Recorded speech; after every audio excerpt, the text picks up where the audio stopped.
Pacquiao, Ugas. Saturday night, we're a day away. The weigh-in just happened. My take from the weigh-in is both guys look in great shape.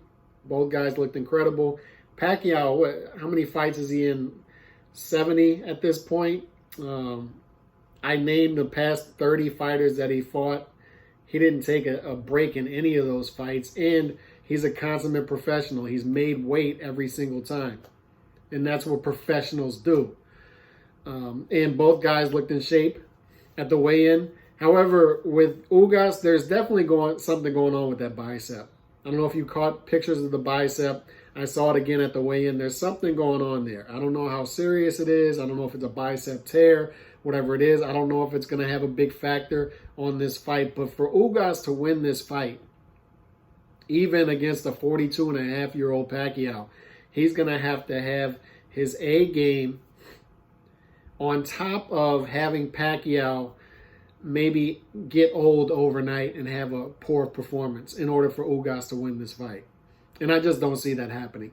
I think that we're going to see the same Pacquiao who fought Thurman 2 years ago. When we're talking about Manny Pacquiao, a guy who's had, 70-plus fights, a guy who has been in there with so many incredible fighters. So he has more experience than any fighter of this generation being in big fights. When you have that, ring rust is not going to come into play.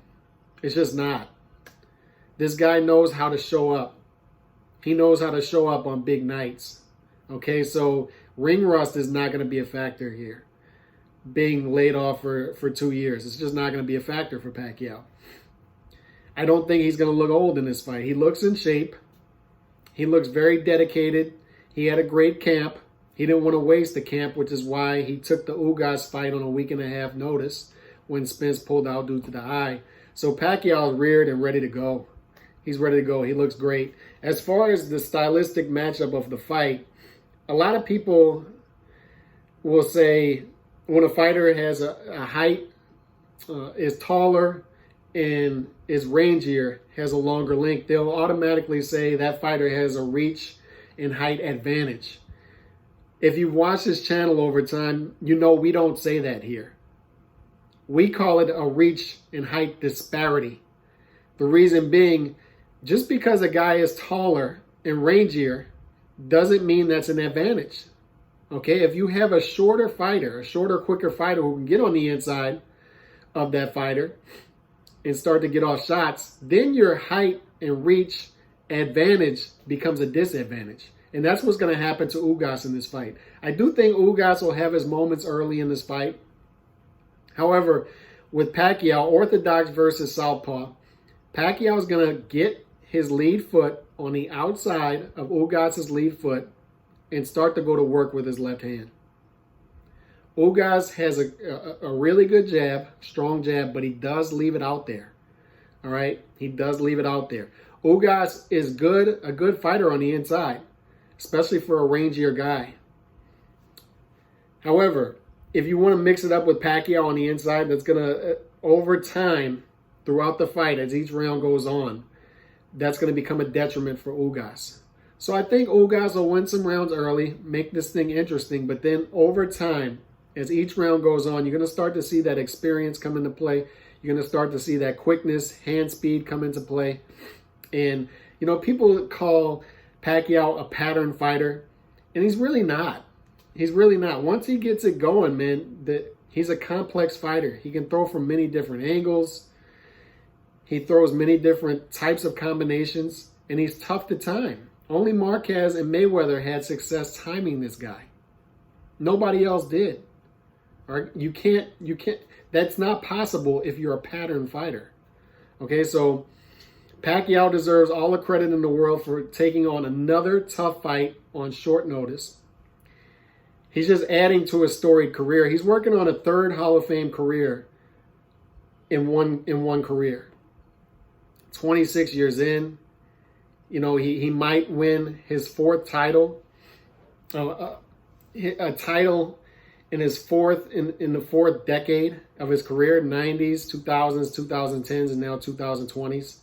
All right, he's going to become one of 3 fighters in history if he wins this fight tomorrow night to win a title 5 times in the same weight class. Sugar Ray Robinson is one of those 3 fighters. So he's just adding to his storied career. It's just unbelievable what he's done. Just unbelievable. 20, 30 years from now, we'll be telling our kids about the Manny Pacquiao era, because this is the Manny Pacquiao era. There's nobody that comes close to his resume. Just nobody. So I expect Pacquiao to win this fight tomorrow by decision. The over-under in this fight is 10.5. I would take the over. I think this thing is going to go rounds. I think it'll go 12 rounds. And I see it like a 9-3, possibly even 10-2 Pacquiao decision. I just think that as each round goes by, you're going to start to see that experience and talent gap that is between Pacquiao and Ugas. And Ugas is a good fighter. He's a tough fighter. This guy's not going to come out like Rigondeaux did against Casemiro. All right, there were a lot of people making comparisons between Rigondeaux and Ugas, and Rigondeaux stunk it up, made it look ugly against Casemiro, so maybe Ugas will do the same thing to try to stake out the fight against Pacquiao. Ugas is a different dude than Rigo. He's willing to mix it up. He has a mean streak. You saw that against Sean Porter. And that's the thing about Ugas, is you can argue that he hasn't lost a fight in like his last 10 or 11 fights. A lot of people feel like he won that Sean Porter fight.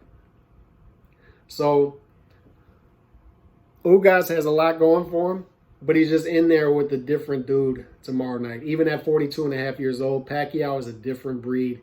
He's a different dude. So I expect an entertaining fight. However, as the rounds go on, Pacquiao is going to start to take control of this fight, and maybe Ugas will get a little bit gun shy as the fight goes on, as he's taking more shots and a little more punishment. And Pacquiao will take control of this fight and win it easy on the cards, in my opinion. So I like Pacquiao in this fight, 117, 111, 118, 110, something like that. I like Pacquiao big. Y'all let me know how y'all think, what y'all think about this fight. God bless. Peace.